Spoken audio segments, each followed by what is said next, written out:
I'm watching you, Pepper. Don't eat.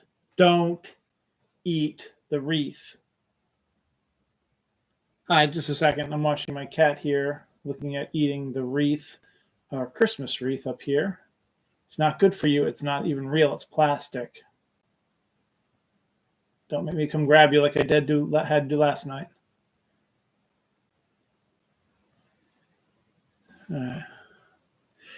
Hello, welcome to a brand new episode of Dylan Knows. My name is Dylan. This is my show.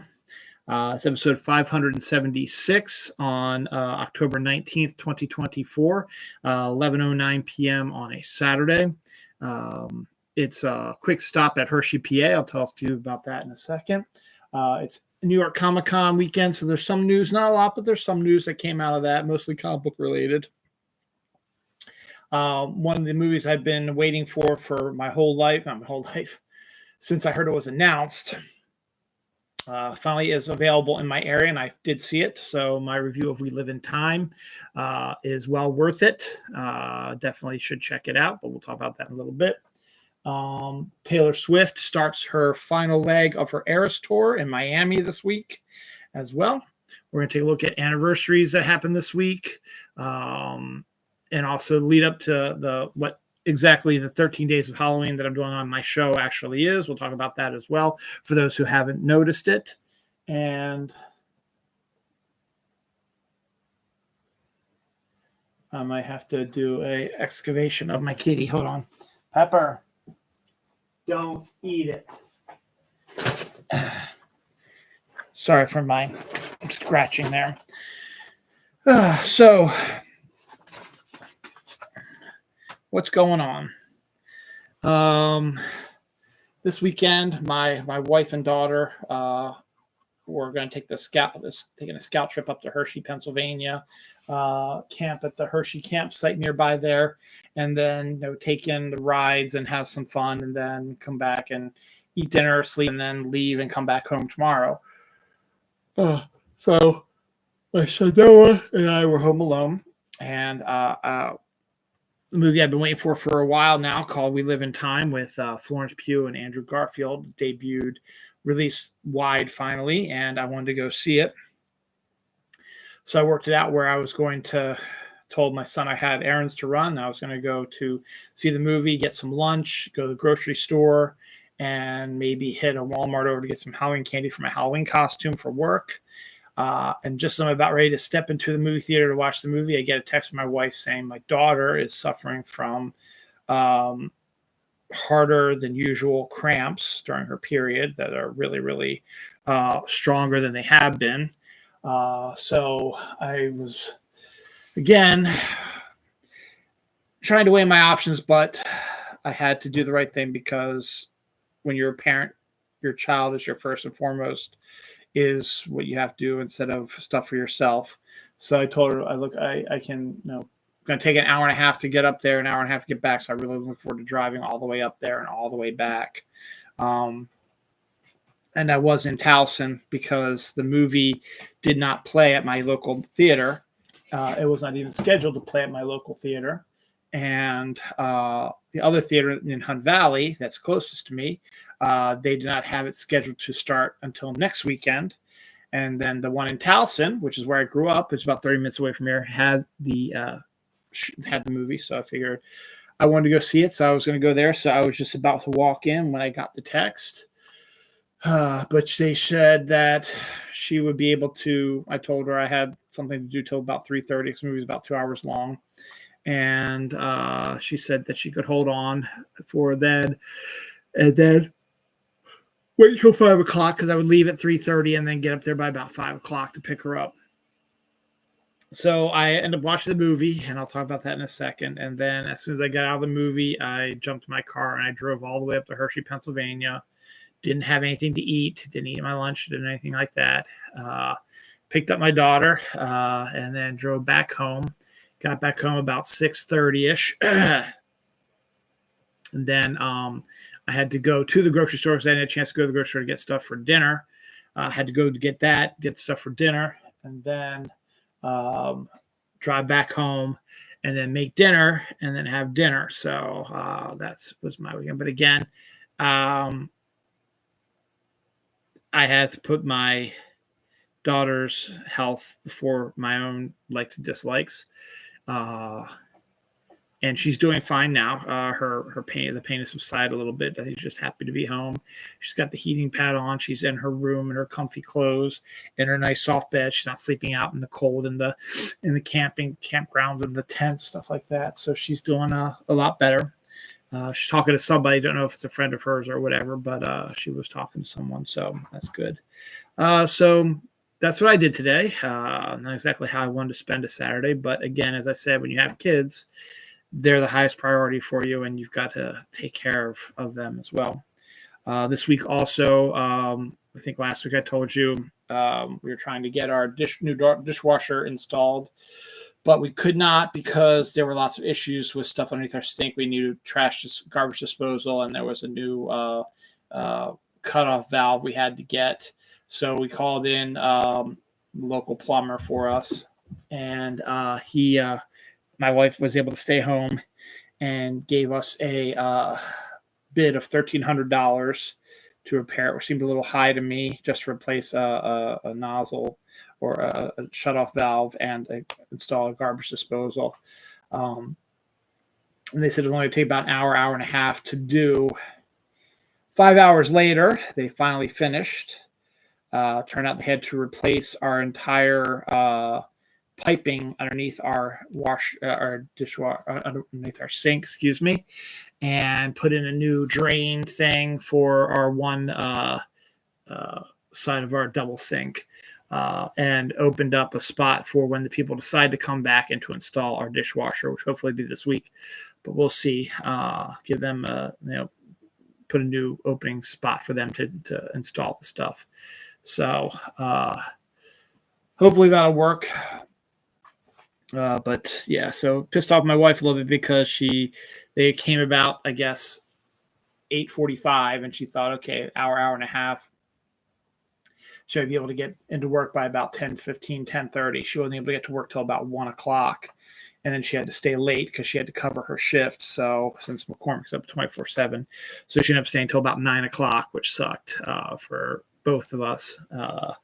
But we got it done. I've been scared to use it. I haven't even used it yet. The sink has filled up with dishes that I haven't even cleaned yet. So I'm afraid to use the new sink stuff, but we'll see what happens. But yeah, that's what's going on with that. Taylor Swift is on her last leg of her Eras tour, which is American leg. So she's back in America, and she's going to be doing more venues in America. I think she's actually doing a couple in Canada as well.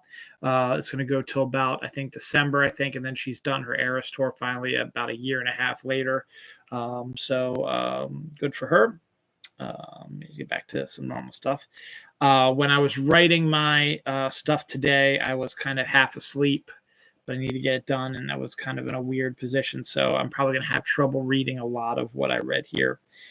So we'll see what happens. Let me clear out some of the stuff before I get to the review. Some New York Comic Con news. The Daredevil TV show, the new beginning, Born Again, on Disney Plus is set to debut March 4th, 2025. That was announced at New York Comic Con. Absolute Martian Manhunter, part of the Absolute world, which Absolute Batman came out last week, which is their version of the Ultimate Universe. Absolute Superman, Absolute Wonder Woman are coming out in the next couple of weeks. Now they've announced Absolute Martian Manhunter.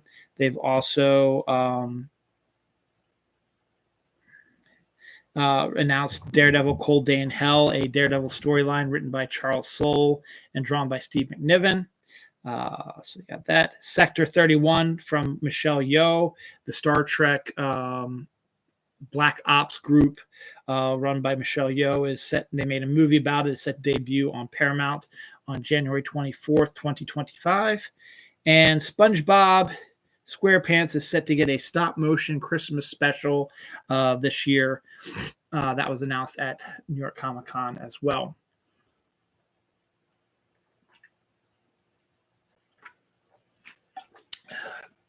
We have a few more coming up, but I'll get them later. M. Night Shyamalan's new movie Trap is coming to streaming on Max on October 25th. the trailer for the Netflix film Don't Move, which is produced by Sam Raimi, but not directed by Sam Raimi. It debuted and is set to debut on the 25th of October as well on Netflix. The premise for that is a woman, I guess, is abducted by a man who is a serial killer, I guess, and he's injected her with a drug that in 20 minutes will slow down all of her functions. So she tries to run away from him, but the drug starts affecting her, and she's got to try to move on to try to escape the killer while this drug starts shutting down her motor skills and stuff like that. So it looks kind of impressive, a good Halloween-esque sort of movie to watch, horror film sort of check out just in time for Halloween. So that's coming out next week as well. And the anniversary we have is the Nintendo Switch is 7 years old this week. All right, real quick, I'm going to try to do this. There's not really many spoilers because you pretty much know the whole thing, but We Live in Time is a movie that I've been dying to see for a while now. Once it was, let's go back to the Oscars. I guess it was this year's Oscars, I guess. And Florence Pugh and Andrew Garfield came out to present an award. And I told my wife, when I looked at the two of them and the way they were playing off of each other, I was like, they should make a movie together. They'd be absolutely perfect together in a movie because everyone loves Florence Pugh, everyone loves Andrew Garfield. And literally like 2 or 3 days after the Oscars, it was announced that they were teaming up for this movie, We Live in Time.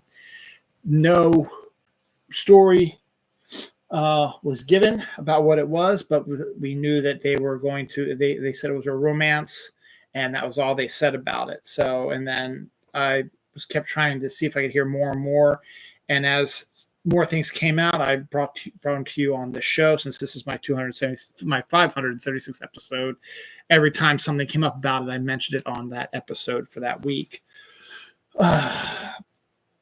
Eventually we got the first poster of it, and it was adorable. It shows exactly what you were expecting. It was the two of them sort of canoodling together on a merry-go-round, and looked exactly what it was supposed to be, like a romantic thing.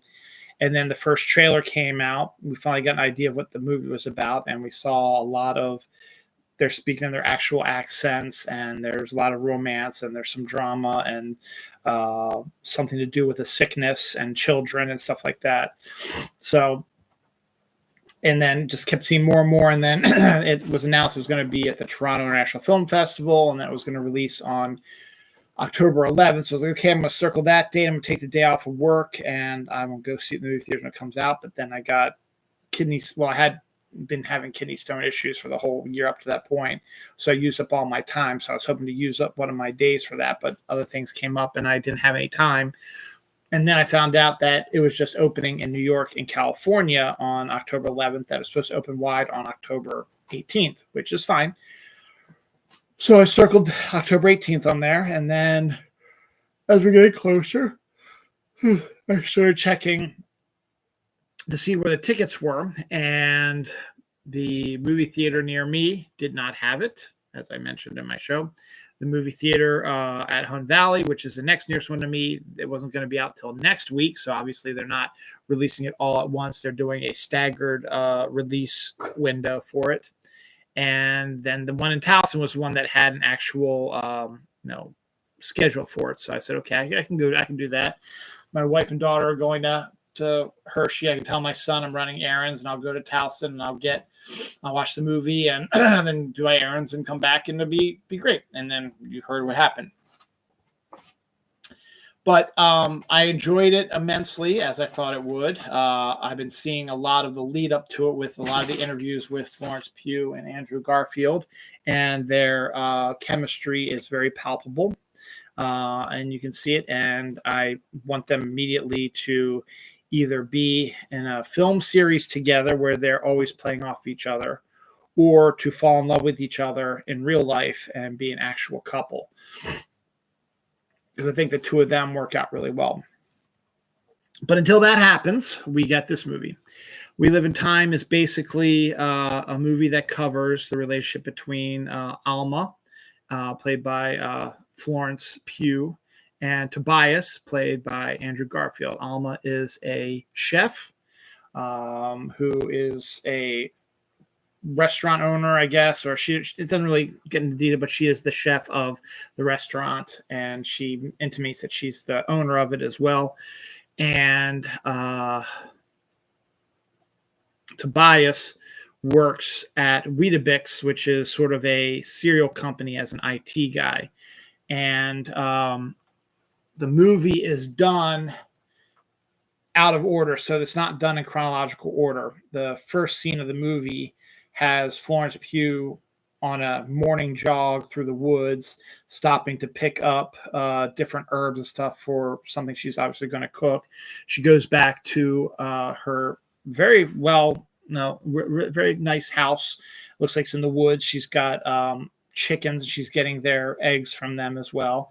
And she starts making some food, making some sort of dish. And then she goes into her bedroom and wakes up Tobias, who's sleeping there, and gets him to try something that she just made while he's trying to wake up. And she tries to explain to him. So you can see these two have been together for a little while at this point. And then it sort of cuts to a different sequence where they are pregnant, but it's a little earlier in their career, and they're trying to figure out what's going on with that. And then it cuts to where we find out that she has a cancer diagnosis. It's not really a spoiler. It's basically all in there. And then it cuts to how they first met. And so the whole movie just sort of jumps around in time, where you see parts of how they first met and their first dates, their first arguments, their first makeups, their first sex together, their first dinner parties, their relationship stuff, the decision to become pregnant, the attempts to become pregnant, which don't always work out, her first cancer scare, and then her second cancer scare, and her chef duties, and then wanting to compete in the chef Olympics, stuff like that. So it's all sort of thrown together, and it's done all out of sequence. And it's not done in chronological order, which is fine, because the movie was not confusing at all. I knew exactly what was going on.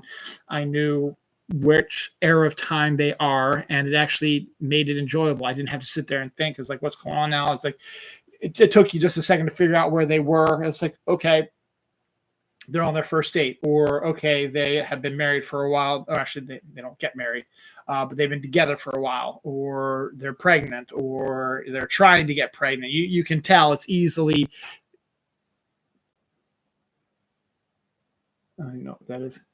it's very easy to try to figure out where we are in the storyline, and it doesn't take away from the fact that these two have blazing hot chemistry. They play off of each other very well.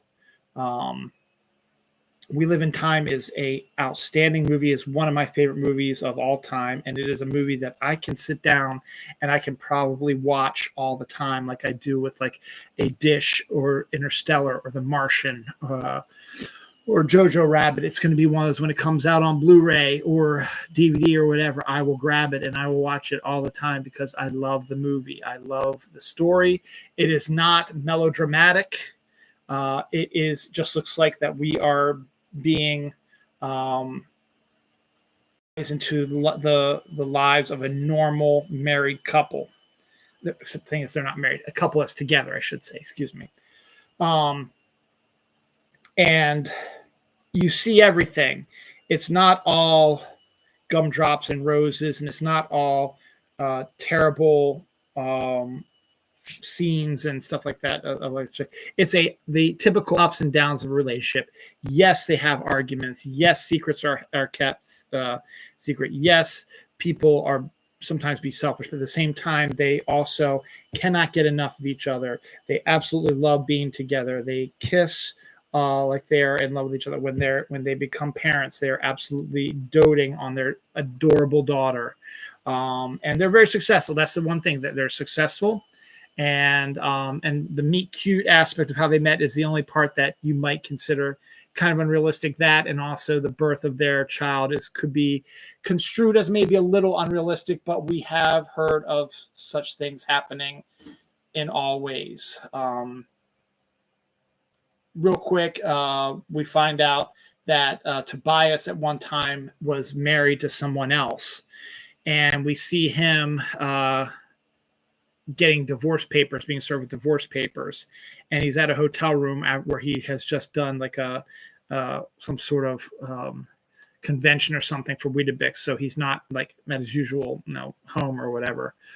And he's trying to sign off on these divorce papers, but every pen in his hotel room isn't working. The pencils aren't working, whatever. So he, in his bathrobe, goes to the local grocery store that's open or the convenience store that's open, buys some pens and something to eat. And as he's crossing the street, he drops one of the pens and bends down to pick it up. And that's when Alma hits him with the car. And she ends up taking him to the hospital because he's knocked unconscious. And when he wakes up, he's got a neck brace on. He's got cuts and stuff like that. He's in the waiting room. And across from him is Alma, who he has never seen before, doesn't know who that is. And she wakes up and she's sleeping. And she wakes up and talks to him and reveals what actually happened. And as a thank you, she... or rather, for an apology, she takes him out to a diner to get something to eat when he's released from the hospital. And at that time, he's still wearing his wedding band, so she believes that he's still married, so she's not trying to hit on him or score with him, but they have a nice conversation. And she invites him to the opening of her restaurant, and he accepts. And she's like, I'll make a reservation for 2 for you and your wife. And he's like, okay.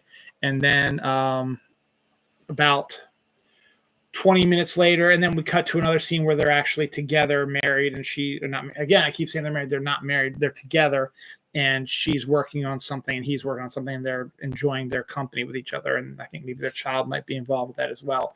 And then you cut back to about 20 minutes later, and you come back to that sequence where Tobias goes to the restaurant for the first time by himself, and she comes out to talk to him, and notices that she's like, I'm sorry, your wife can't make it. And that's when Tobias says, well, we're actually kind of divorced. And then you cut to them going back to her place and making out and having sex and starting the relationship. Then the next morning they wake up and they spend the whole day together, and that's how the relationship starts. So you get snippets of, you don't get how everything works out, but you get snippets of how it works out. So you don't actually see what happens between the period where they spend the day together, where they're a couple, and then a little later in the movie, they have their first argument, and they've been together for a while. And there's no montage in that where they're doing stuff together. There's just bits of the rest of the movie. And then we find out, that they have their first argument, and looks like they're broken up, but then it cuts to them being happily together, doing something else. So obviously something gets changed. And again, about 10, 15 minutes later, you find out, well, this is what happened, how they got back there. So it's just, it's not confusing at all. Just sit down, watch the movie, just watch the performances, because Florence Pugh and Andrew Garfield are absolutely amazing. They are the main actors. There's a few other actors that come in and out. Jade, who is the great chef assistant to Alma in the Olympics of Cooking, is a great character. Her old boss, who sets this all up, is not very fleshed out too much. Tobias's dad is a really cool character, even though he's barely in the movie, but he's very, interesting thing. The movie is really Florence Pugh's Alma's story. And Andrew is there to play support for the most part, because the movie is focusing on Alma's, Florence Pugh, because you see all about her. But Andrew, you get some glimpses, but not everything. He was once married at one time, and we find out what happened between them. So it's not like, they just decided to. No, we find out what happened with them. And we don't really see him at his job so much. We see Alma at her job all the time. Well, actually more about her prepping for the Olympics of Cooking, that sort of thing. And which is a real thing, by the way.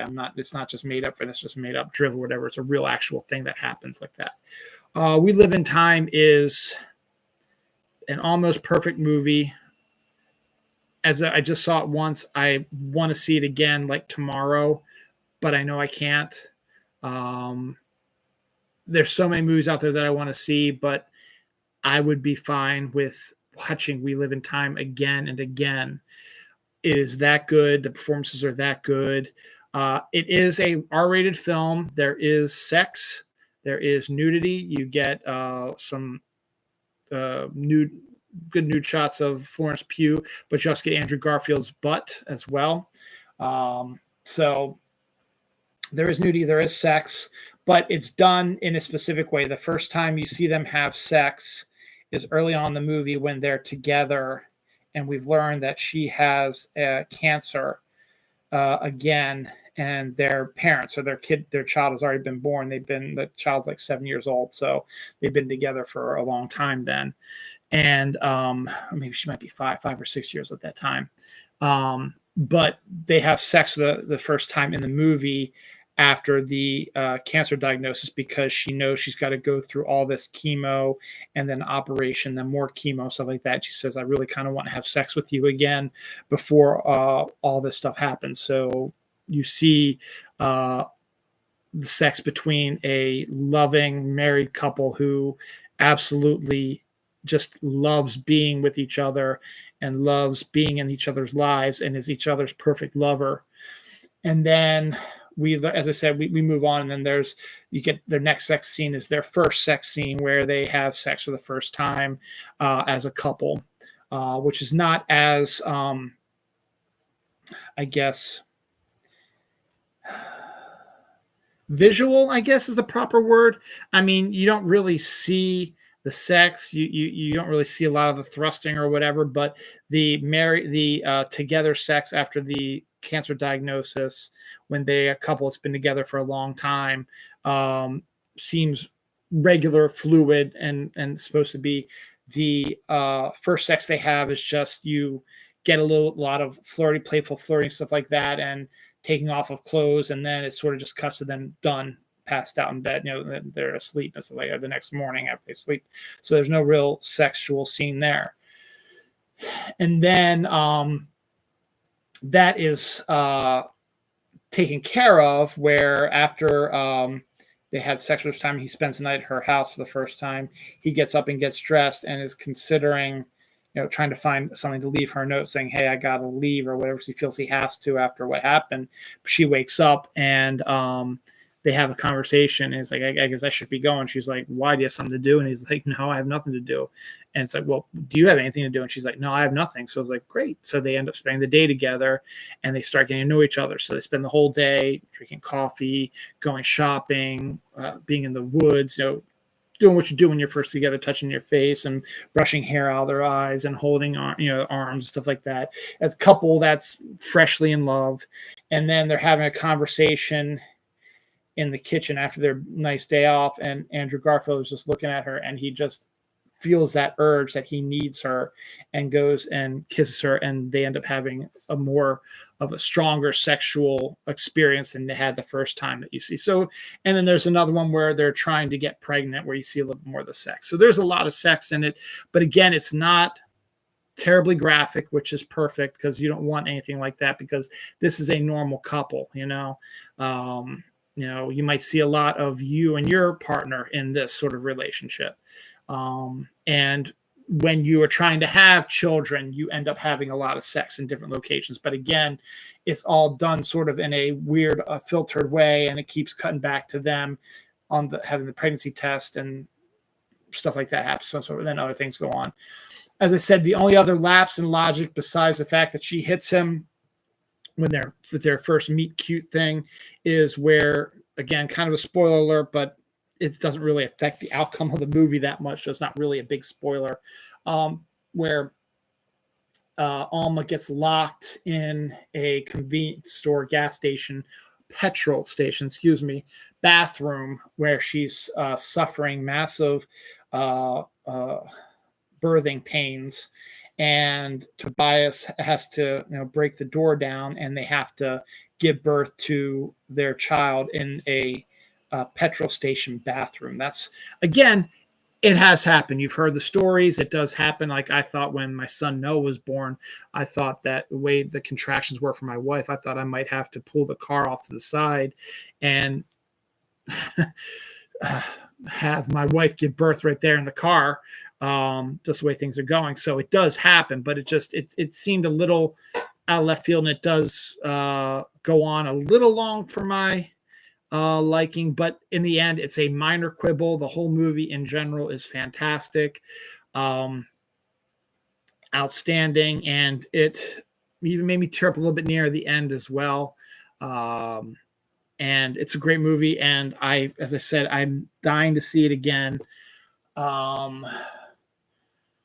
And I absolutely think every one of you should see it. And I absolutely think that if there are no Oscar nominations for it, it's going to be a crime. Unfortunately, I think there's going to be no Oscar nominations for it. But the fact that 2024 really hasn't had a decent crop of movies, I think this one has two of the best performances of the year and is actually one of the better pictures of the year. And honestly, I couldn't think of really any other one. But we have Dune 2. We've got Gladiator 2. What else do we have that what's another one that's being talked about is Anora is another one that's being talked about. You've got Timothée Chalamet's Bob Dylan movie. There's really not a lot out there that I could potentially see as being Oscar worthy, and I think this movie, We Live in Time, absolutely should get Oscar love. And I guarantee you, because I'm saying this, that they're not. Florence Pugh deserves Best Actress nom. Andrew Garfield deserves Best Actor nom. It deserves Best Picture, Best Screenplay nominations, Best Director screenplays. It is an amazing movie and is absolutely one of my favorite all-time movies now. And I'm going to be pushing this movie now until the end of the year. So watch out for on social media. I'll be pushing this movie all the time. So go see it. Run, don't walk to go see We Live in Time. Now, the only problem with that is, as I said, it hasn't opened fully wide yet. They're spacing out the release time of it. So it might not be in your area, or if it is, it might be in a theater that you never go to or is further away than you're used to, and your local theater might not be getting it or be getting it later. So if AMC ever decides to get it, I'll check again next week to see if they're going to get. I might re-see it again at AMC, but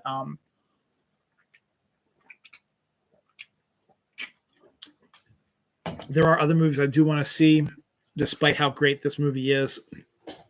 So we'll see what happens. Run, don't walk. Go see We Live in Time. It's outstanding. Also, New York Comic Con, Creature Commandos trailer, the first of James Gunn's DC movies, gets a full trailer set to debut on December 5th.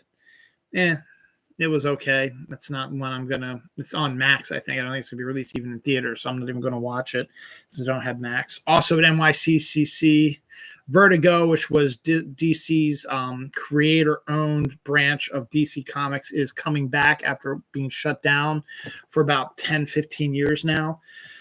Be coming back, so you'll be getting more of the Vertigo. Good idea of what Vertigo did. Sandman was a Vertigo comic. The great Grant Morrison version of Animal Man was a Vertigo film comic. Eventually, it didn't start off as a Vertigo comic, but halfway through its run, I think they dropped it into the Vertigo area. Even though it's not creator owned, it was one of those sort of adult. Vertigo is creator owned, but is also kind of a more adult oriented comic book series. That has comic book series that are not necessarily superheroes. They're more human dramas, horror, whatever. Gail Simone, one of my favorite writers, she wrote a series for Vertigo called Clean Room, which was a slasher horror thing, which is totally unlike Gail Simone, but it's highly rated, and it was on Vertigo, and she owns the rights to it. So. So well worth it because there's a lot of good stuff that's come out of there. I think also, what is that name of that? Proposition Player, which is one of my favorite stories. It also came out of Vertigo, about a guy who works in the Vegas casino, is kind of a slacker loser and doesn't believe in like heaven and hell and God and the devil. And to prove it, he says he'll buy the soul of his buddies for like $200, like that. And his buddies don't agree. It's like, yeah, fine, here's $200 for you. And sure enough, something happens to his buddy and he dies, and his soul ends up being the property of his buddy. And so he learns that that's actually true. And so heaven and hell realize there's somebody who is able to collect souls now, and they can't have that, so they try to shut him down, both heaven and hell. And they sort of play things backwards. Heaven is not the perfect, wonderful, great place. There's a lot of evil stuff that happens in heaven to keep them going, and hell is not entirely a hellscape, awful, terrible place. There's some good stuff in there as well. It's a very good story. I think that was a Vertigo story as well. So there we are. So again, bear with me as I'm trying to read this. Moana 2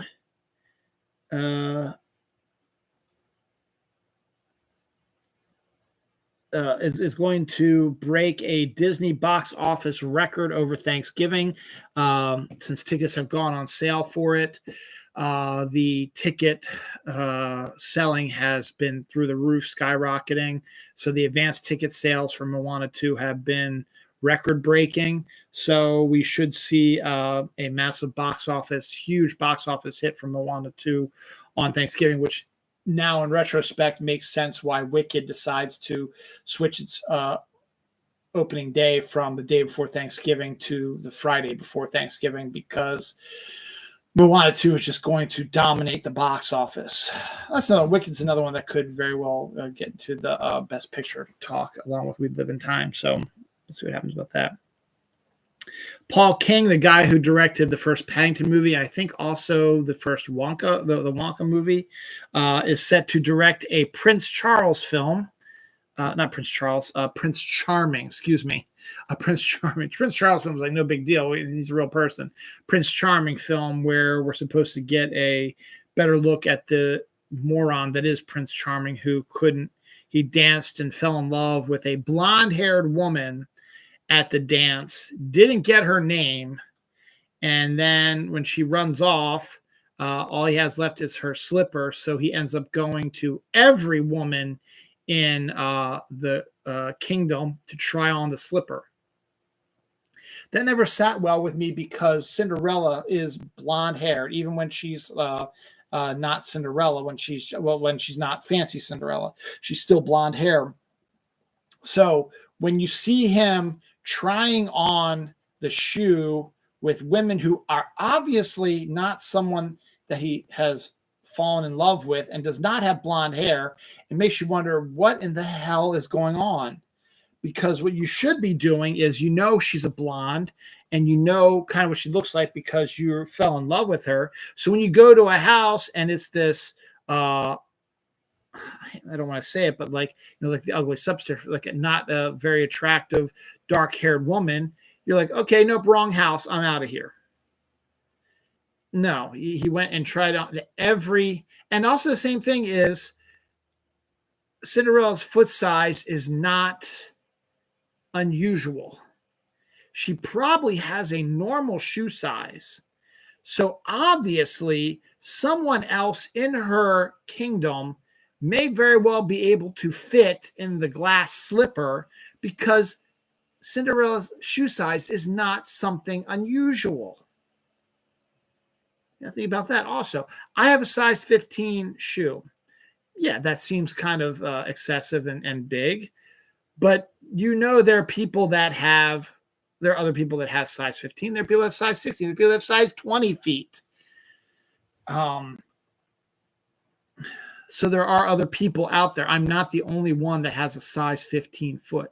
Cinderella is not the only one whose foot size is one size. So, but with the degree directed Paddington, directed the Wonka movie, makes sense. Oh, good Lord, what is this?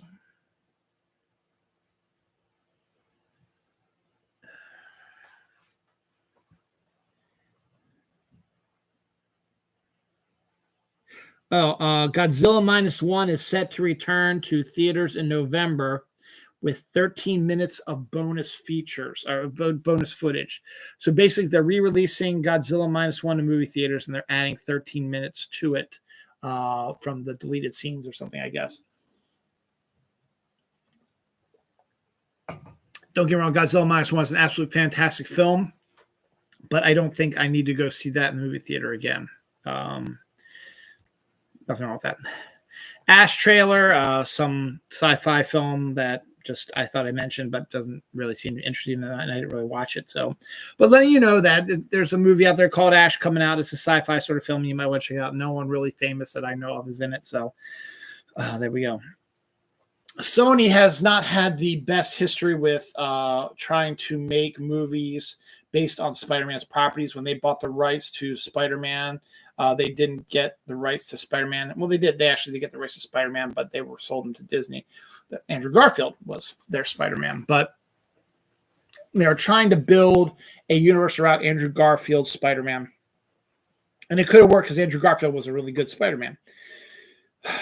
But once Amazing Spider-Man 2 tanked, didn't do as well as expected.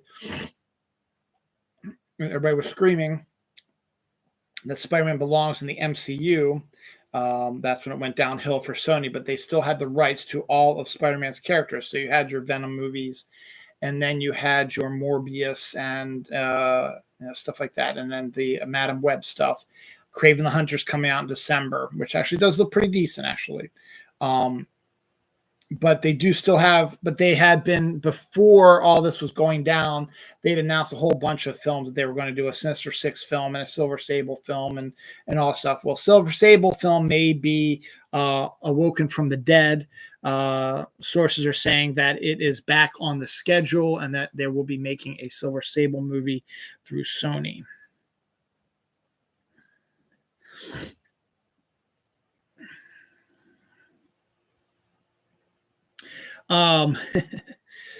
We're in Halloween season for the most part. And Pokemon Go usually does a really good Halloween event. It's supposed to start next week, the 22nd, next weekend. 22nd is like Tuesday. So the Halloween event starts like on Tuesday, which is great because I love it. But one of my favorite, because the ghost type Pokemon are my favorite Pokemon of all time. And I've always loved ghost type Pokemon since even before Pokemon Go, when my kids were getting into it and stuff like that. I always liked the ghost Pokemon the best. There's one ghost Pokemon by the name of Mimikyu who I absolutely love and adore and I want in Pokemon Go, but he still has not appeared in Pokemon Go yet.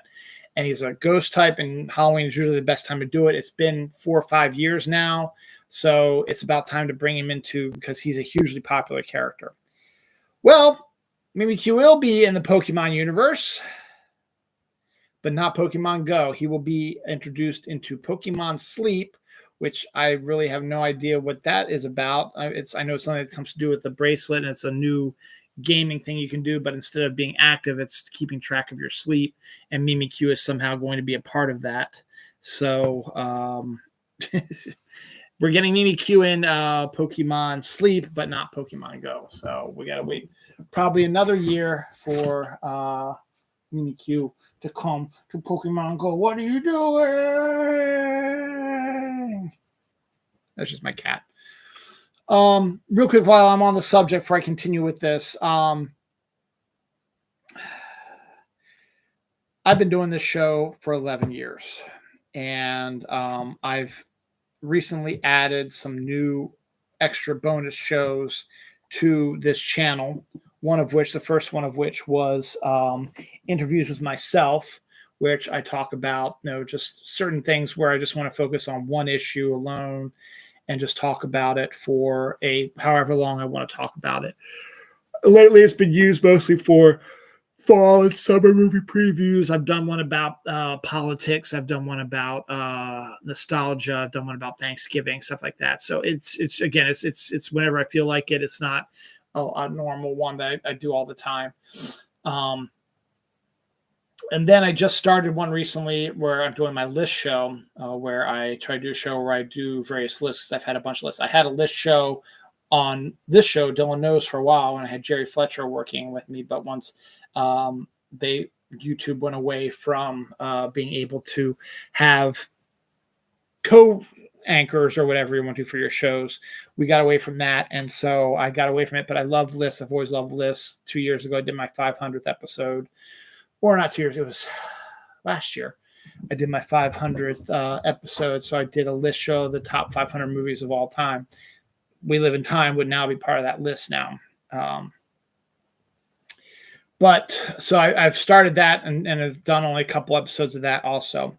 Well, I have a whole bunch of Halloween and horror and stuff like that related ones. So I figured, since we are now it's not after midnight yet. It's 12 days to Halloween as of now.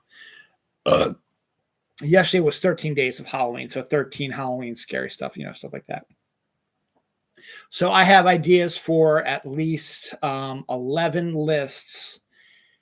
And I'm trying to convince my daughter to do a show, and she's kind of interested in doing it. So we'll see if that actually comes to fruition as well. So she'll be doing one of my Halloween shows. So I came up with 13 Days of Halloween, where I'm going to try to do something unprecedented I've never done before, which is try to do a show a day. It's going to be hard, and this technically counts, even though it's not part of the 13 Days of Halloween event and was never going to be. I was going to try to do another show today, but because of my escapades I talked about earlier in the show, I wasn't able to. And then tomorrow, I'm going to have to try to get back on track if I want to do it every day of the week. And I have to get up the Halloween decorations, and we're going to early dinner with my dad and stepmom. So I think after we get back from that, I can do my next list show. So I should do another episode of 13 Days of Halloween, should be coming out tomorrow, and I'll have one on Monday. I plan on, so the one I'm doing tomorrow, the one I did yesterday, which is on my page now, and I'll post it soon enough because it just uploaded, is the top 80 top 80 Halloween films you want to watch during the Halloween season. Since there's 80 of them, I split it in half. So the first is part 1, which is number 80 to 41. So I did that show yesterday. Now I need to do 40 to 1, and I'm going to plan to do that tomorrow. Monday, I plan on doing my top Tim Burton movies. After that, I plan on doing my top John Carpenter movies. Other things I have planned for the 13 Days of Halloween is my top Halloween costumes, top reasons why Halloween is great, top slasher characters, top, one of my favorites, I can't wait to do this one though, my top supernatural / cryptid show. I cannot do that. That's one of all these. I think that's the one I'm most excited to do. So I've got a lot of stuff planned for the week. And then also best Halloween TV show and best spooky series. So I've got all kinds of lists coming up here. So stay tuned for that. As I said, the first part of my 13 Days of Halloween debuted yesterday. I will upload it onto Facebook and Twitter and all that in a while. Since I have 2 viewers now, let me just, if you haven't been watching, go see We Live in Time. I did my review of it already. Florence Pugh, Andrew Garfield. If it's in your neighborhood, since it's doing a staggered release, go run to it. Go see if it's in, check your listings, Pepper. Check your listings to see if the movie is in your area. If it is, go to see it tomorrow. I promise you won't be disappointed. It's a great film. So continuing on, New York, as I said, New York Comic Con still going on this week. Another announcement was Aquaman is finally getting a new series coming out of their most recent change to DC Universe. So he's getting his first new series there. Europe is planning on launching a satellite, which is going to interact with asteroid Apophis in 2029. You have all heard about Apophis and the rumors that Apophis is going to hit the Earth in 2029. Scientists have pretty much said, yeah, that's not going to happen, but it is going to be closest than any asteroid has been in centuries. And you'll probably be able to see it in the skies when it passes over in 2029. But Europe is taking full advantage of the fact that Apophis is going to be so close that they're going to launch a probe or something to see if they can figure out what it's made of and stuff like that. So we'll keep that there. Rick and Morty, their season 8 is set to debut very soon. And as usual, when the companies release these and they're proud of the shows, they already greenlight the next season. So season 9 of Rick and Morty has now been approved as well, even before season 8 has debuted. Even before see if the ratings are good, they've announced a season 9, so you'll get a season 9 of Rick and Morty. Five Nights at Freddy 2, we get our first look at that. That's due out December 5th, 2025. The first one did extraordinarily successful. And again, this boggles my mind. I talked about this on my show yesterday, the 13 Days of Halloween one. Why Hollywood is screwing up Halloween by not releasing more horror films during October. Five Nights at Freddy, while did really well when it was released in December of last year, and this one's be released in December of next year. Don't you think a horror kind of movie should be released in October during spooky season? Now you think, well, there's going to be an overabundance of them. There really isn't. Smile 2 came out this week. I think that's like the only horror movie that's out in theaters right now, And I don't even know if there's going to be one closer to Halloween. I think Venom is the big movie next weekend.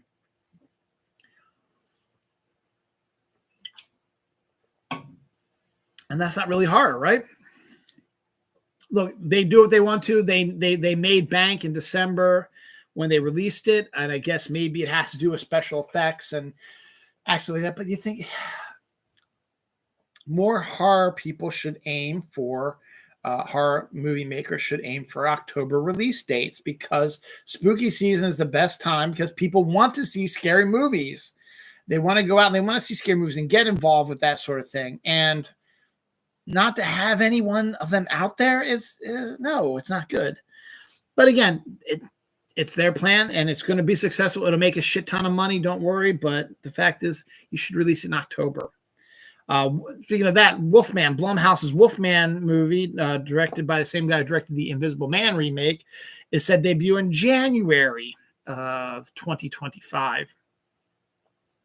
So we get a first trailer for that, and we get a general idea of what it's about. Basically, it's going to follow a family that is assaulted by a werewolf, and the dad gets scratched by the werewolf, so he's going to start turning into one. But they escape from the werewolf, and they find an abandoned house and get into it and are stuck in this house.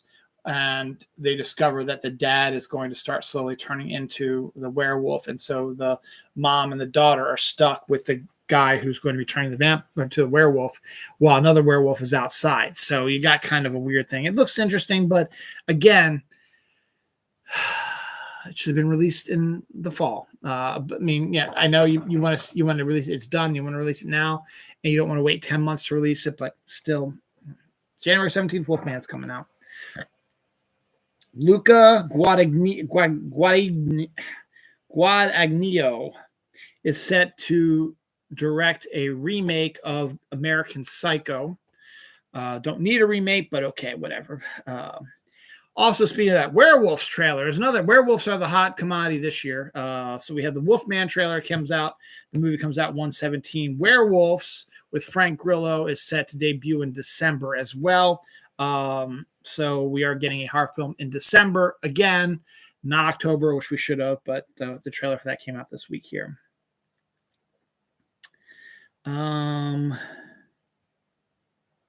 The Strangers Chapter 2 trailer debuted this week as well.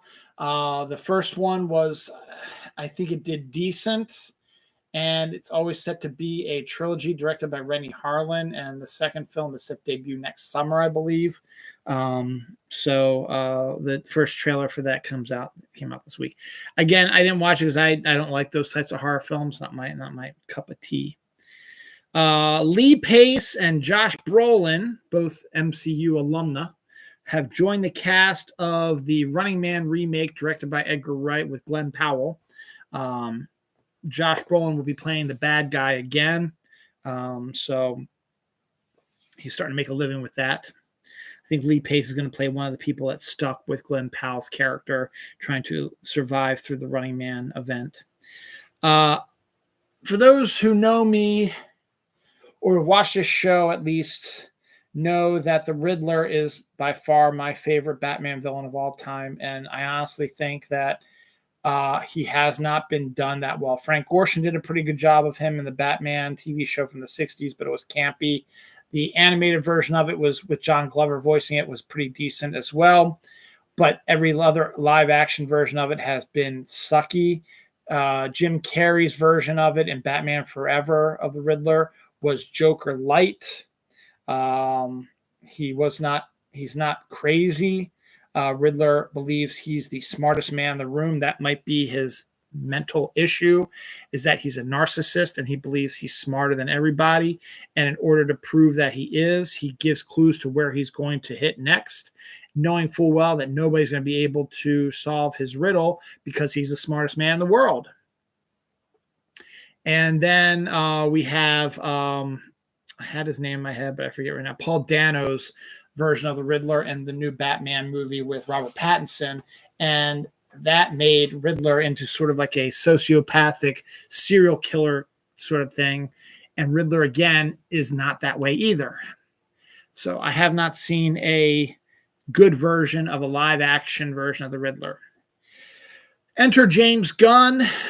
Robert Pattinson's Batman series is set in an Elseworlds that's already been decided, even though there are rumors that they're trying to bring Robert Pattinson in as the DCU Batman. I think that'd be a bad idea. Let him stay in his own little world and do his own little thing, and get someone else to play Batman who will play him for a long time, and will grow with the character. And Sebastian Stan, Bucky, Winter Soldier, whatever you want to call it, and most recently Donald Trump in the Apprentice movie, says that he would love to play the Riddler in the James Gunn DCU. And I started looking at him. When you get his short hair and sometimes the way he carries himself, and he's an actor, I think Sebastian Stan would pretty damn good Riddler, I think. And I think Robin Williams would have been a good one. He was rumored to be Tim Burton's pick for Riddler as well. And I think he would have been a good version as well. But I think Sebastian Stan is actually a pretty decent idea for a Riddler. As long as you don't turn him into a psychopathic killer or a Joker light, you make him believe he's a narcissistic asshole who believes he's the smartest man in the world, smarter than everybody, smartest man in the room. And I think Sebastian Stan could totally pull it off. And I think James Gunn should look into that a little bit. Same thing with getting, can't think of the actress who played, I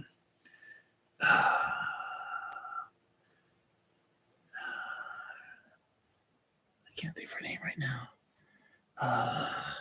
Nebula. Let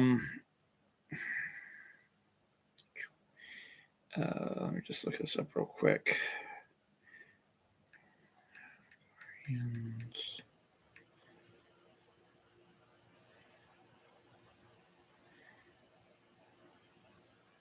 Karen Gillan. I think Karen Gillan would be a good Poison Ivy as well, which is she's rumored to be interested in that as well. So just want to see something real quick here. Hoping that.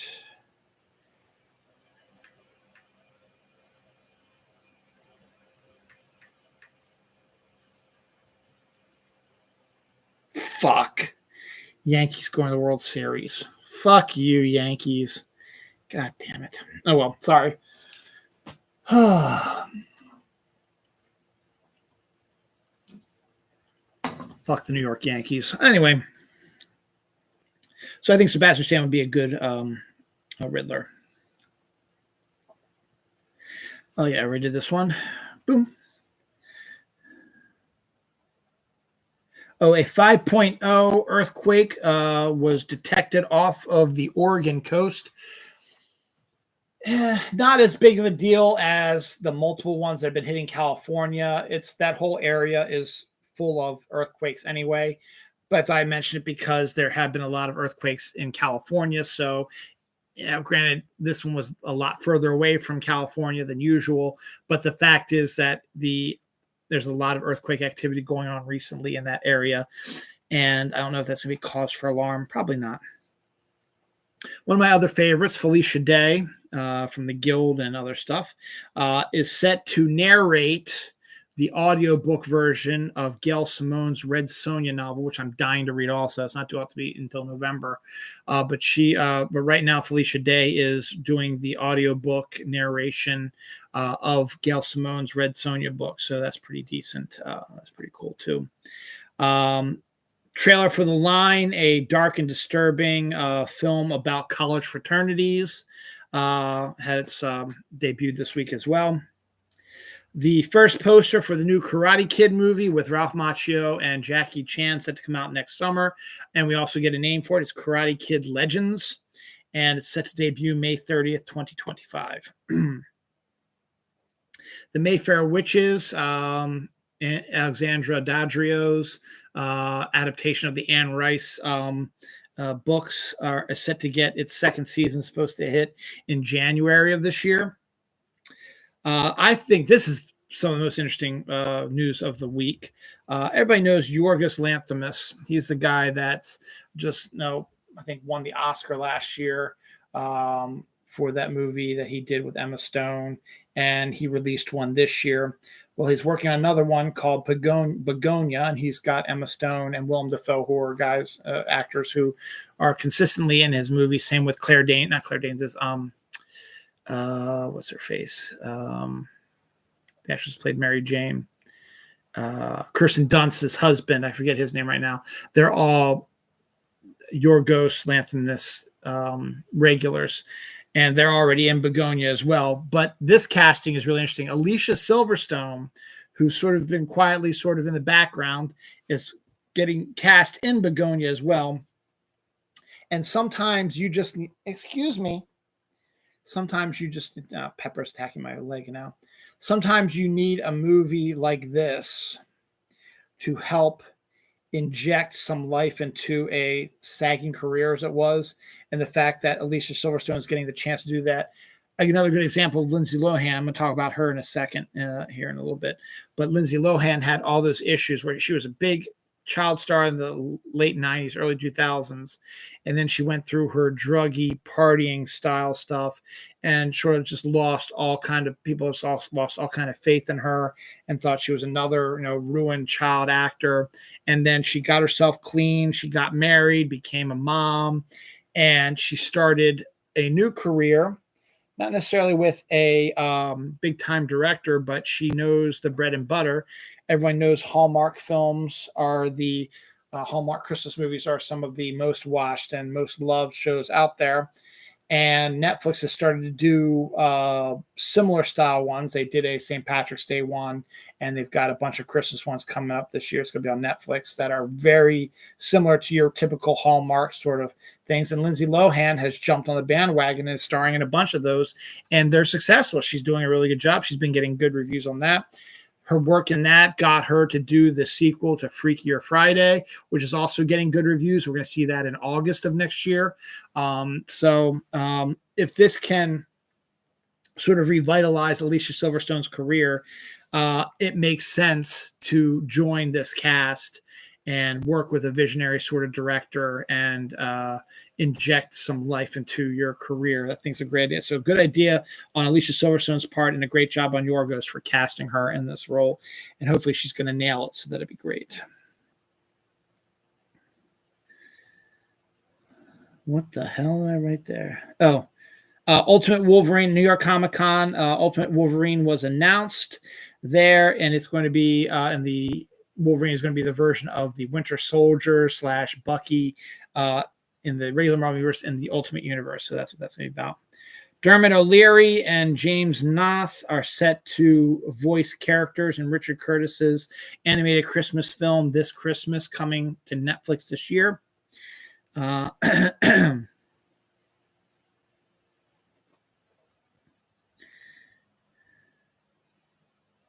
Haikyuu's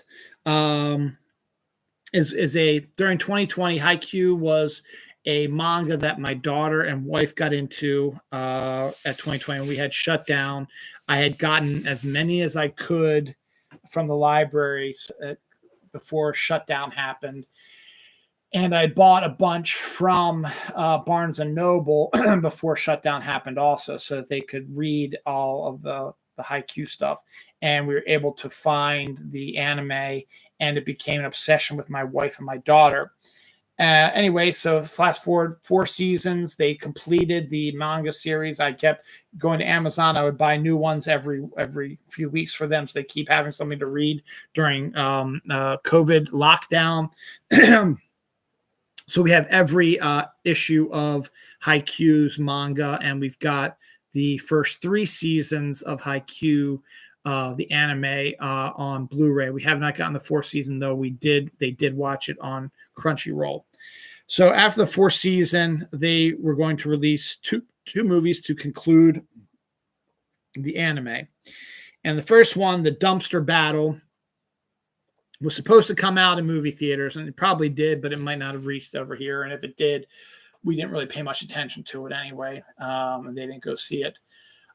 It's finally going to be making its way to Netflix on Halloween, only in Asia, in parts of Asia. But the fact that it is going to be on Netflix in Asia is a good sign that it should be making its way to Netflix US, hopefully by the end of the year. But yes, on Halloween is when it will be released on Netflix in Asia. So the fact that it is released and streaming now is a good sign that it's going to be coming closer to a U.S. release. Anniversaries: The Ring debuted 27 years ago this week. REM's album Eponymous, which is their first best of album, debuted 34 years ago this week. Mulholland Drive debuted 23 years ago this week. Clerks, Kevin Smith's debut, debuted 30 years ago this week. Halloween 2018, the new reboot, debuted 6 years ago this week. And a death, Bud Daly, baseball player, died at the age of 92 this week. Oof, I still got 3 full pages. My review of They Live in Time was a long one, so I'm going to blow through all this. Pokemon Go has finally released gift cards for Pokecoins, which is outstanding. It's a great idea because the way we've been having to buy Pokecoins is you have to get a Apple card, and you upload that, and you get the $25 or $50 or whatever. Then you have to go to Pokemon Go, open that up, and then you go down and you buy the Pokecoins from the shop. And then you have to use your gift card from Apple to do it. Now, if you're just going to do it like V-Bucks for Fortnite, where you can get, for like $20, you can get 1,000 Pokecoins. For $50, you can get 10,000, whatever. That's going to be great. And it'd be fun to see that in your local stores here soon enough. Mike Flanagan's remake of The Exorcist is set to debut on Friday the 13th, March 13th, 2026. Shrinking, was just debuted its 2nd season, has already been renewed for its 3rd season.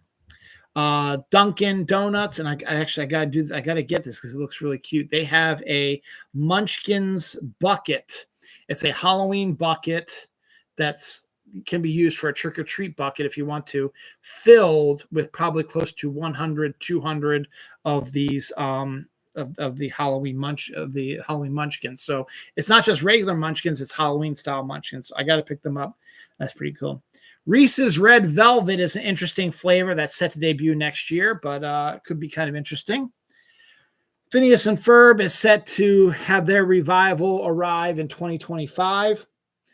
Kit Kat Santas are starting to appear in shops now. Weather-wise, a weak La Nina is forming now. We've been under El Nino for a while, which gave us our first snow in a while, gave us this brutally hot summer we had. What a La Nina is basically it's a weak La Nina, so it's not very strong. When it's stronger, it's a little bit more of a problem. But La Nina for the Mid-Atlantic, where I am, what La Nina is going to do to our weather this winter is, this is what they're calling for, and we'll see if it actually happens, is the Mid-Atlantic will be experiencing more a wetter winter than usual. But that doesn't entirely mean lots of snow. It could mean snow, But it could also mean some rainstorms can make their way through because the temperature is actually supposed to be warmer during the winter. So you still could get some of these cold snaps that you get, these Arctic blasts that come down periodically. What do they call those? Polar vortexes. You might get one or two of those, but the La Nina that controls the weather tends to not have those affect the mid-Atlantic as much, and the mid-Atlantic gets more of the Atlantic moisture coming off of there, so you keeps things warmer than usual. Not saying it's going to be like 50 or 60 degrees in January, but we're looking at it could be in the 40s or the 30s for the majority of the winter instead of the 20s and teens that we got last year also as part of the El Nino. So we'll see what happens with the La Nina, but a weak La Nina has formed, and we'll see if it actually is going to make it a wetter and warmer winter for us here in the Mid-Atlantic.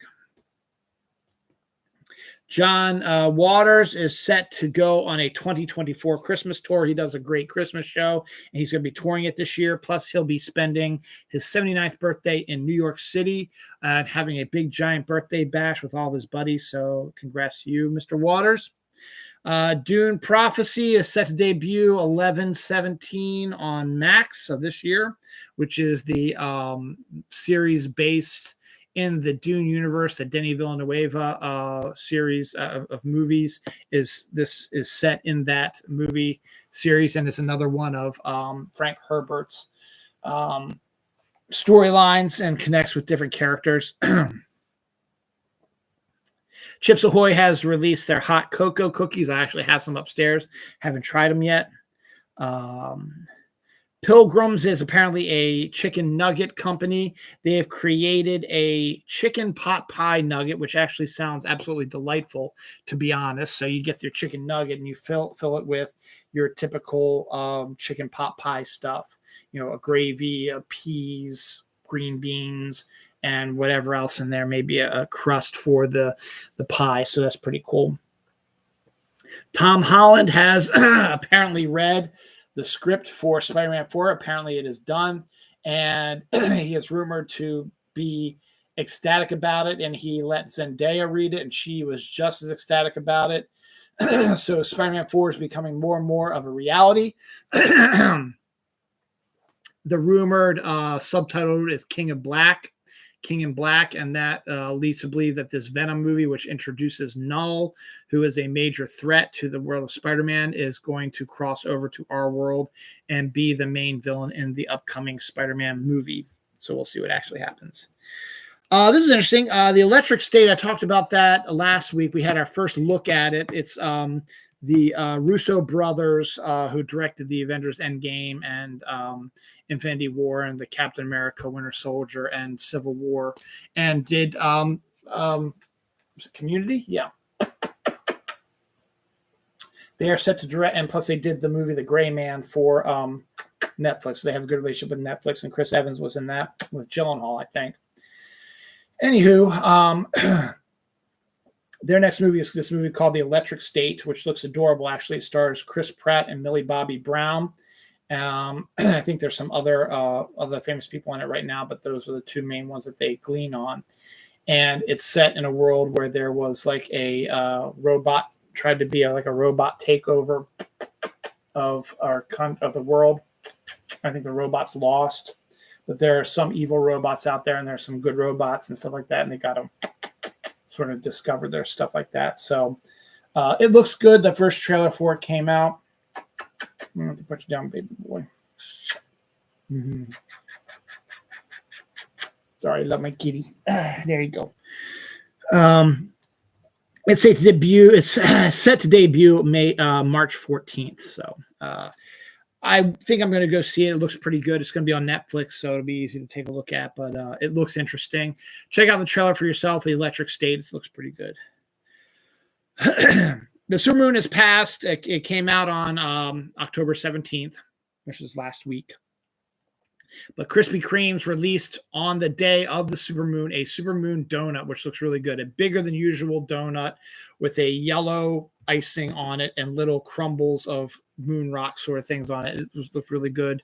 And I wish I would have tried it, but do that. Lego apparently has Dungeons and Dragons minifigures that are out now. They're displays now in various Lego shops and Targets and stuff like that with D&D stuff. The luscious Sydney Sweeney is empty, buddy. The luscious Sydney Sweeney is showing her range as an actress. We announced this a while back. She is set to star in a biopic about female boxer Christy Martin, and we knew it was going to be coming sooner than later. Well, Sydney released on her Instagram this week the first pictures of her training regimen and what she's going to look like. She's got a black wig on, and she's put on a lot of muscle, and she's going through her. So she is all in on this role, and it goes to show you that Sydney Sweeney is more than just a gorgeous face and a great body. She actually is a decent actress, and we'll probably see that a little bit more in Ron Howard's new film Eden whenever that comes out as well. So good for her. Trying different things, and good for her.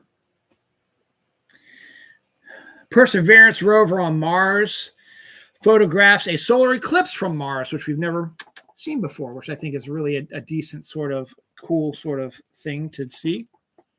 Granted, it looks just like any other eclipse from Earth, but still it was from another planet, so you gotta love that. This week's Wonder Woman comic written by Tom King. They killed off Steve Trevor, the love of her life, and the son of her child, Trinity. What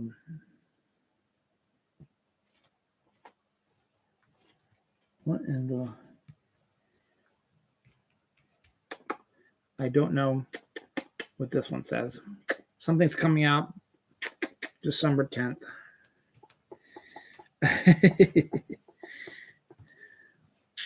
I can't read what it says, so I'm going to skip that one. No idea what that is. Now, this week, a Pokemon leak occurred that revealed a lot of weird things about Pokemon. And don't know if this is all true or just stuff that is in the works or just talking about or they're just discussions at this point. But one of the ones that popped up was there's a character named Mew. There's a character named Mewtwo. And in this leak, they discovered a character by the name of Mew3. So we'll see how that actually, if that actually comes to fruition as well. Fortnite has Crocs now. So if you're a Fortnite fan, you can now wear Crocs based on characters from Fortnite, like Peely and the fish guy and stuff like that. 5 of the top 10 movies on this last box office week, not the one this upcoming week, but last week, 5 of the 10 of the movies were animated. So half of the box office hits were animated movies. That included the re-release of Nightmare Before Christmas, made it into the top 10. Wild Robot was in there. Piece by Piece, which is the Lego biopic of the guy who sang Happy. That's 3. What's the other ones? One was the My Hero Academia had their new movie come out also, and that hit the top 10 as well. And there was one other one that I can't think of off the top of my head, but they were 5 of the top 10 movies in the box office were animated films.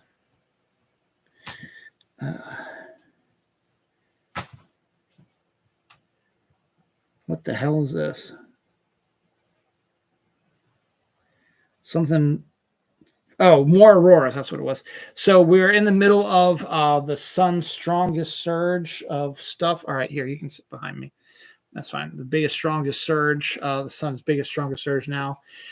And a couple weeks ago, there was such a heavy solar flare that hit us that you could see the auroras as far south as Florida. Actually, you had to see it through your phone. I didn't see any, but a lot of people did. Signs are saying, well, we're still in the middle of its high season, so expect more of these aurora nights to hit through the rest of the year. Netflix is not only in the making of live action animes and Hallmark type movies, they are also going to be making a religious movie here. You got to get down. You're all over the place. We got our first look at Mary, which is a film obviously based on Mary, the mother of Jesus, which is set to debut on Netflix December 6th. So good on that.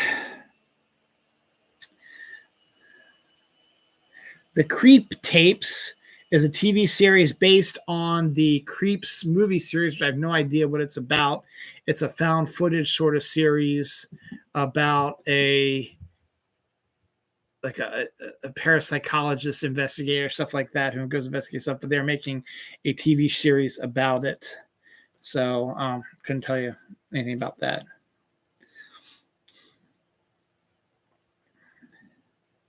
Oh, Skyline Chili, which is a famous chili, I guess, in Toronto or something like that, is considering making a Skyline Chili flavored ice cream, which just sounds absolutely disgusting to me. Back when I was a member of the Snark Alex, and I was on Snark Alec Radio before he did Dylan Knows, we were able to get access and become friends with and have access to some of the movie actors and actresses who were in the sci-fi B movies, because that's how we all got together, was we watched these sci-fi movie B movies back when they did them. And people used their connections and reached out and stuff like that. And one of the actresses that was in one of the movies that we were commenting on, Rebecca Kennedy, has came on to Snark Alec Radio and did lots of interviews, became friends with Mike and Kelly. And she has appeared on their show multiple times. And last year, I worked with her. Mike and Kelly did the Bog Panda Halloween event, where they got 3 people to tell a Halloween scary story, and you had to use the first line that the person before you used, and you were given the last line, and you had to set that up in there as well. Rebecca Kennedy came on before me, so I was following up what she had to say. So Rebecca Kennedy, a friend of the show and the Snark Alex, is set to appear in 2 episodes of the Lincoln Lawyer movie TV show that just had released this new season. So congratulations to her. She also has had one of her movies get released in the area as well, and she's working on some other movies now. And she's a very lovely person, and I wish she would do more non-horror stuff, but that's her bread and butter, and that's what she likes to do. So congratulations to you. At least you're doing something different here, working on the Lincoln Lawyer. So congratulations. I have no idea what this says, so I'm just going to move on from it. Anniversaries. Fury came out 10 years ago this week. It's a tank movie with Brad Pitt. I Know What You Did Last Summer with the luscious Jennifer Love Hewitt, the luscious Sarah Michelle Gellar, Freddie Prinze Jr., Ryan Philippe, written by Kevin Williamson, based on the teen YA book. Debuted 27 years ago this week. God, 27 years, so long ago. Candyman, don't say that 3 times from your mirror, with Tony Todd, debuted 32 years ago this week. And Evil Dead, the original great-grandfather of the Cabin in the Woods genre of horror, debuted 43 years ago this week. I talked in detail about Evil Dead last night on my 13 Days of Halloween list of best Halloween movies, 80 to 41. So that was a fun chit-chat about that. Couple of deaths. Mitzi Gaynor, star of Hollywood musicals, died at the age of 93. You've heard of Mitzi Gaynor before. And Keizo Murase, one of the costumers for the Toho films, the Gamera and Ghidorah and Godzilla films, they passed away this week as well. So that 2 full pages. Wow.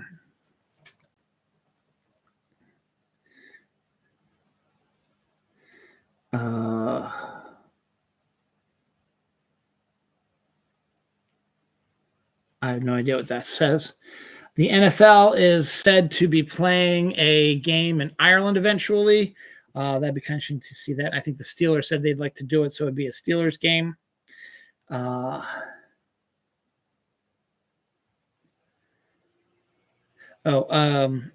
Until Dawn, which is I guess a video game movie, finished filming and is set to debut on April 25th, 2025. Taylor Tomlinson is set to write a book of essays.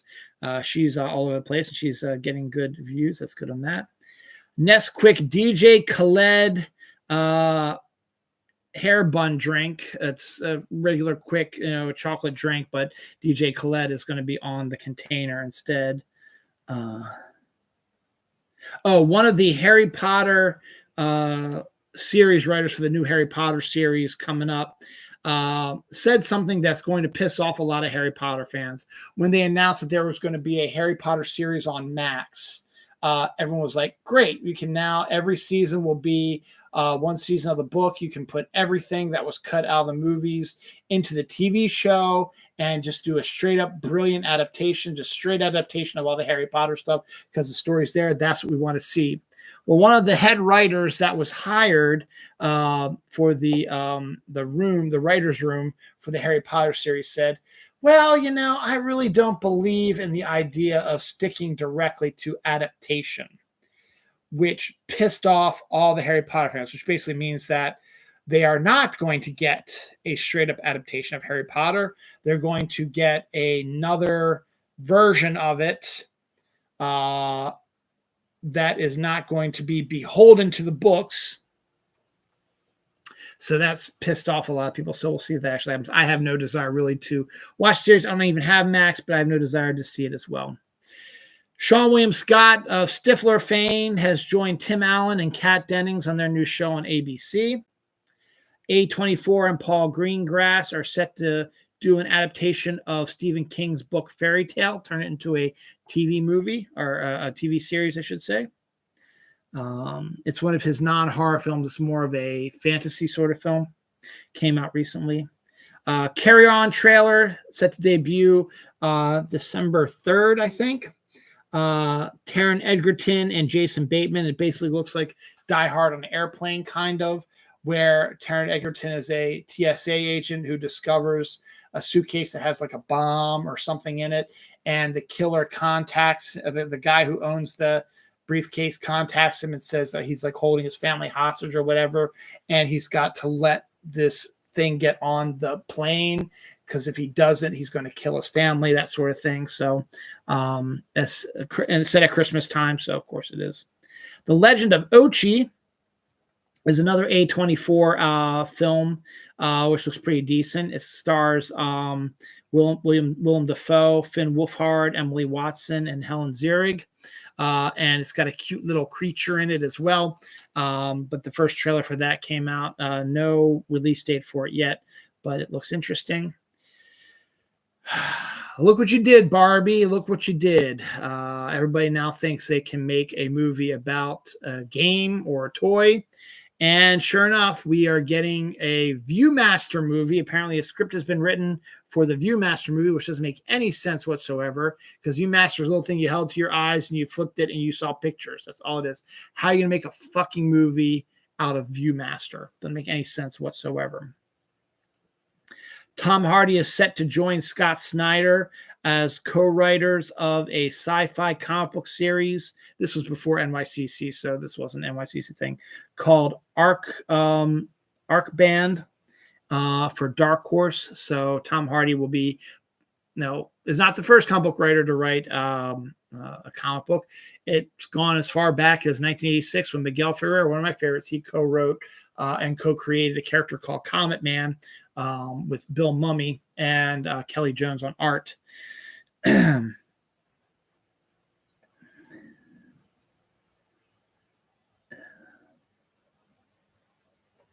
Another mysterious object was discovered on sonar in Loch Ness.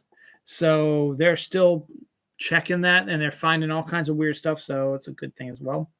The movie Sing from Illumination was a pretty decent hit. They made a sequel to it, and now there's a special out called Sing Thriller. It's a Halloween special where they probably do the Thriller dance, but you've got Matthew McConaughey and Scarlett Johansson, all that coming back to voice their characters and doing all that. So good on that.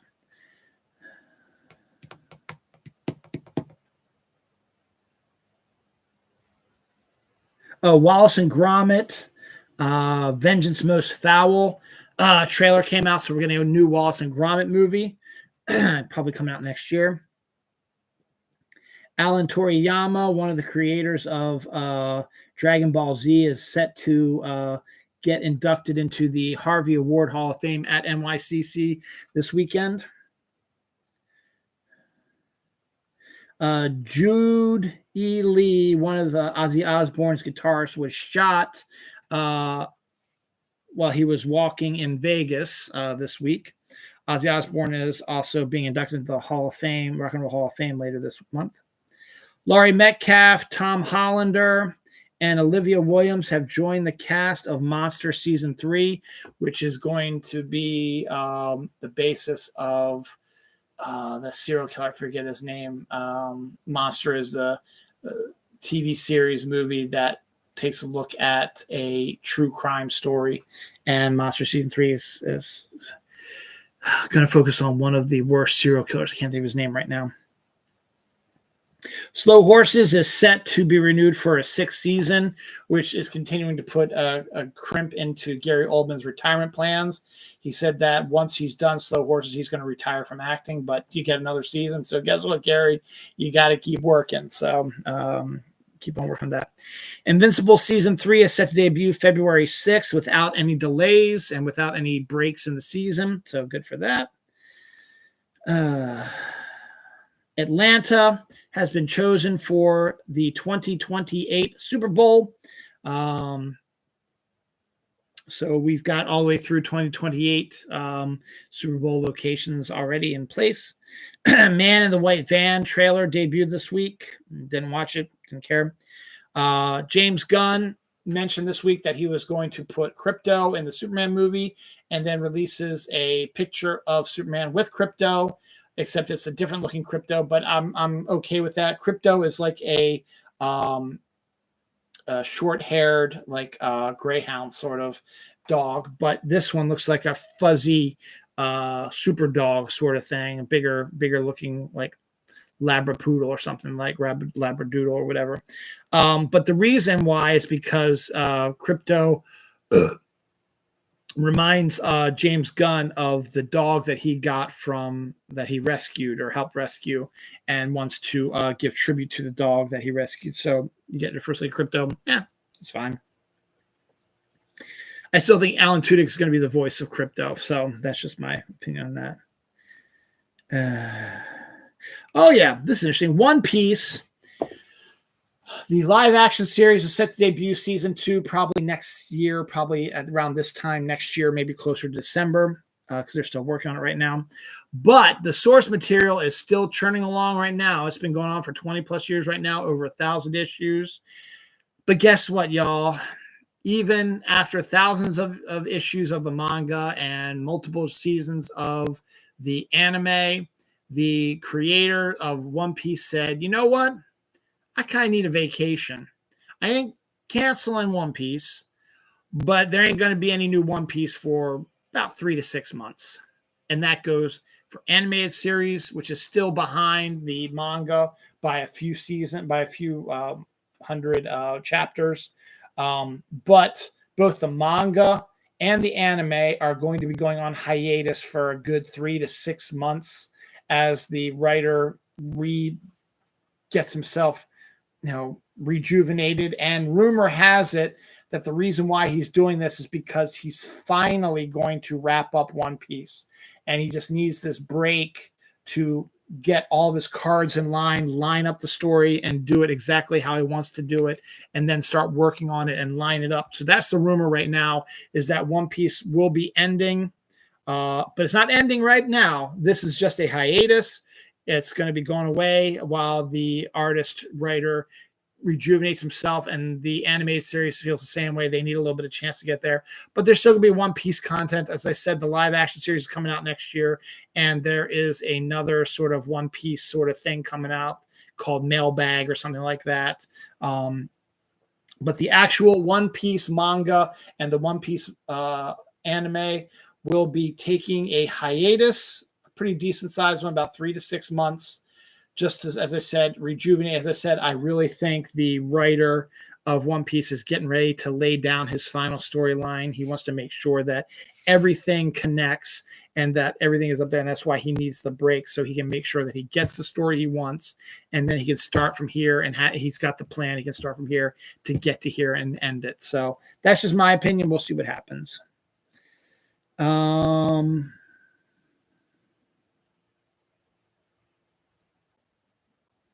I don't know that one. The Something trailer set to come out on February 21st, 2025.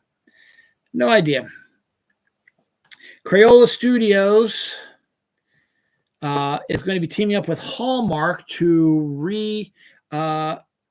revive Rainbow Bright, which is kind of interesting that Crayola is involved in it, but it makes perfect sense. And Hallmark is that type of sort of perfect sort of company that do this with. So good job on that. Joker 2, which is considered a flop, hits streaming on October 29th and hits Blu-ray on December 17th, just in time for Christmas. Invisible Raptor, Sean Astin's horror comedy, is set to debut in November, though you probably won't see it because it's one of these weird little films. Anniversaries, Team America World Police debuted 20 years ago this week, a crazy movie.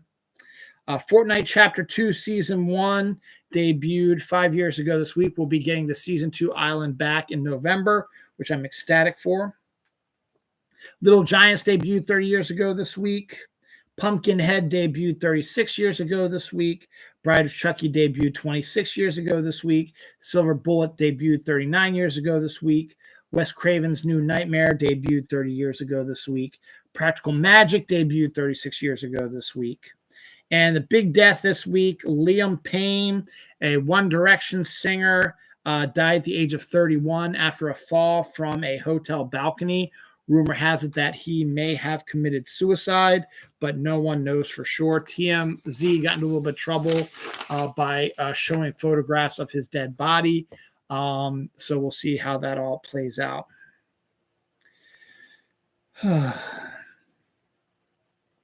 This will be my last story. So my last page, last story. Reese's Peanut Butter Cups Sugar Cookies, which are, Reese's Peanut Butter Cups they've released, the big cup has released a bunch of filled ones. You've got the caramel ones, the potato chip ones, the pretzels, the Reese's pieces in there, and stuff like that. And they're it's pretty interesting. They are now doing sugar cookies are going to be inside the Reese's Peanut Butter Cups, and that could be pretty good. And we'll take a look at that closer to Christmas. Ready or Not sequel with Samara Weaving is as a go and is ready to rock and roll. I don't know how you're going to make a sequel to the movie, but okay. Terrifier 3 leads the box office with a $20 million take. Can you imagine that? A gory, disgusting clown horror movie, which is actually, I was trying to think of what other horror movies are out there. Terrifier 3. See, it is an independent film, a horror film, a grody, gross, gory horror film, made $20 fucking million in October. Wow. Can you imagine? Why?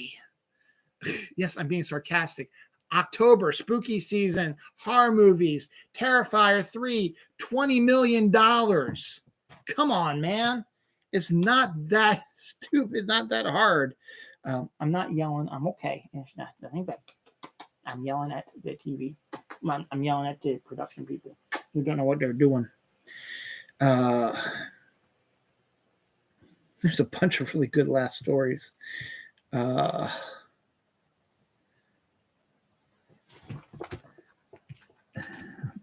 Okay. Roger Goodell says that the Super Bowl could very well be played in England sometime, which I think is a bad idea, but that's just me. Scotland has gotten on to the B movie train, and they've created a B movie horror film called Midges, which is like their little mosquito things. So that's actually become a movie as well.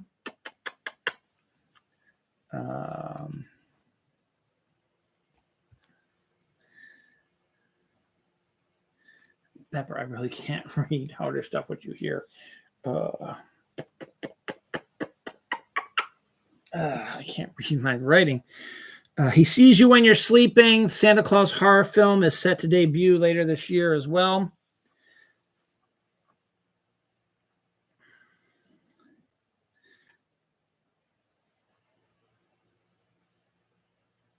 What the hell? Oh, giant pandas have returned to the National Zoo in Washington, D.C. So that's pretty good.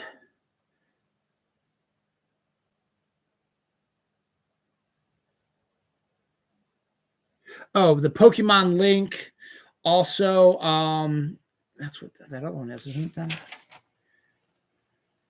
No. The Pokemon League also revealed the existence of human Pokemon hybrids that could be either was an actual abandoned idea or could still be coming into it. Also mentioned that Pokemon could have had sex with humans.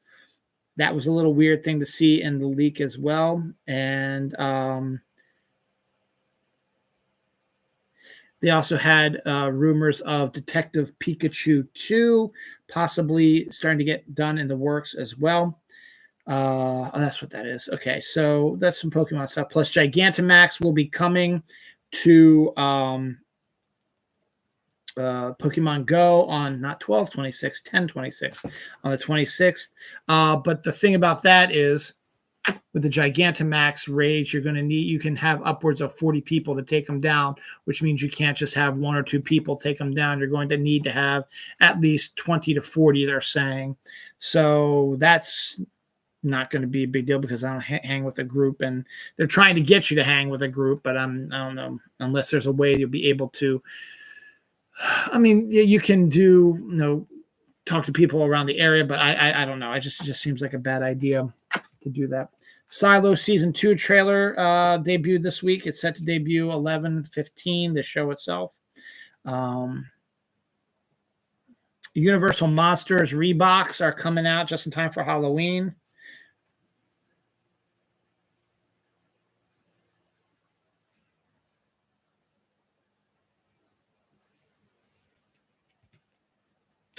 I have no idea what that says. Okay. Hugh Jackman and Kate Hudson are set to form a Neil Diamond tribute band in the romantic comedy Song Sung Blue.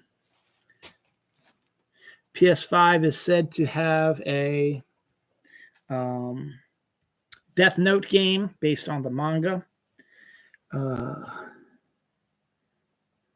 John Mulaney and Ego Nwodim are said to be joining the cast or guest starring in Poker Face Season 2.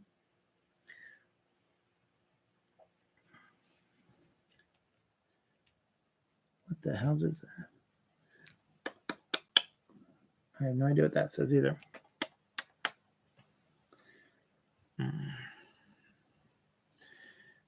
I can't read most of my stuff here, so I'm just going to probably move on here because I don't have time. No, don't sit on my paperwork here, Pepper.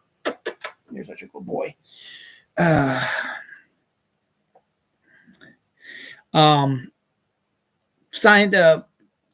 scientist, but somebody found, investigators found a foot in a shoe up on Mount Everest, and they believe that it was Andrew Irvine, who was part of the group that went up to Everest the first time ever and then disappeared in 1924. They believe that they may actually have found him and his body.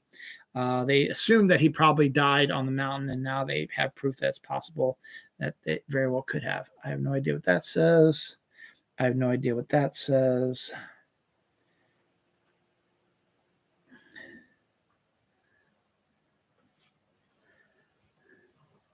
Oh yeah, Our Little Secret, Lindsay Lohan. I talked about this earlier. Christmas Hallmark Christmas-esque film set debut on Netflix on 11/27.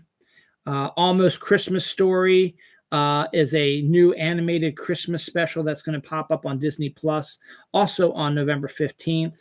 It's cute. Looks like the trailer came out for it. Looks like a little owl. It's going to be dealing with Christmas stuff. Ow. Hi, Pep. I see you. New claim that Chad Stahelski, the director of John Wick and the producer of the spinoff Ballerina, actually reshot the movie. Pepper, get out of my pants. Reshot the movie from Len Wiseman after he's the producer. Chad's the producer of it. He didn't like the cut that Len Wiseman gave him, so he reshot and recut it. That's the rumor right now. We'll actually don't know if that actually happened or not, but that's the new rumor right now. I can't read any of my other stuff, and I really don't want to hang out. So before I do my last story of the week. There's two things. There's two last stories. I'll do this last story also. Anniversaries. Tuck Everlasting debuted 22 years ago this week. John Denver died 27 years ago this week. I think I talked about them last week. The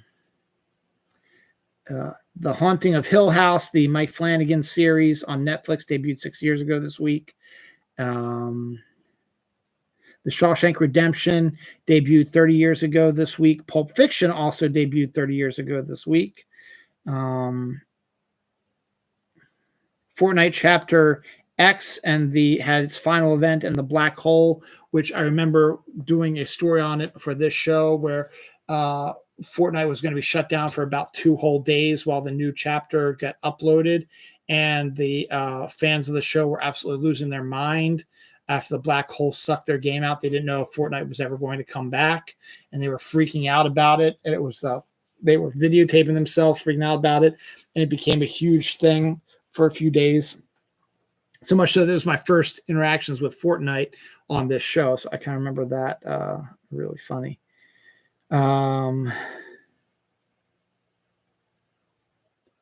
Day Sleeper, the first single from REM's album Up, which is one of my favorite songs, debuted 26 years ago this week. The TV show Ed debuted 24 years ago this week. Nightmare Before Christmas debuted 31 years ago this week. And American Horror Story debuted 13 years ago this week. Real quick death, Gaylor Phillips, a Major League Baseball pitcher, died at the age of 78. Fight Club is 28 years ago this week as well. So my last two stories of the week. First up is Sam Raimi directing Doctor Strange 3, and is Denzel Washington going to be cast as Dormammu? Those are the big rumors right now. That could be interesting if that is true. I think the Sam Raimi one is probably true, but the Denzel Washington's Dormammu just doesn't make a lot of sense to me. So we'll see. And Mars Attacks game, the Mars Attacks movie that Tim Burton did based on the 1950s and 60s card series, stuff like that, with that yak aliens. Well, this game, Mars Attacks, is actually like a simulation game where you create a Mars Attacks sort of simulation on Mars, and you have the yak, and the alien and the Mars Attacks aliens are the ones who are doing the creating. It's a really cool idea. And it's available now. So it's a little bit longer than usual because I had to talk about how great We Live in Time is. I highly recommend go out and see that. If it's in your area, go and see it tomorrow or later today. It's after midnight. It's 1 a.m. here. Longest episode I've had in a while. I appreciate it. Next week is the weekend before Halloween. It's actually going to be the last episode I will do before Halloween of Dylan Knows, because Halloween is on a Thursday. So my next show after the Halloween one next week will be pre-election, post-Halloween on November 2nd or 3rd. So there we go. But that doesn't mean I'm not going anywhere. As I said, I'm going to try to do my unprecedented 13 days of Halloween, doing a show a day. They're all list shows except for my daughter's, where she's going to hopefully talk about Monster High stuff. She's interested in doing it. That will not be until like the Tuesday before Halloween. So it's going to be a little bit of ways. It's got about a week and a half before, give her a chance to work on it. So hopefully later today, after I have dinner with my dad and stepmom, Ravens aren't playing until Monday night anyway. I'll be able to do my show like around 5 or 6 o'clock tomorrow. So we will see how that works out. Hopefully I'll be also able to get my Halloween decorations out, or at least close enough that I can work on them sometime. So that's all I got for this week. Sorry for this. We Live in Time. Go see it. I promise you, you will not be disappointed. Thank you. I'm getting ready to get down anyway. And thank you for hanging out with me for almost 2 hours. Take care, and we will see you soon. We Live in Time. Go see it. I promise you, you'll love it. See if I can get this down to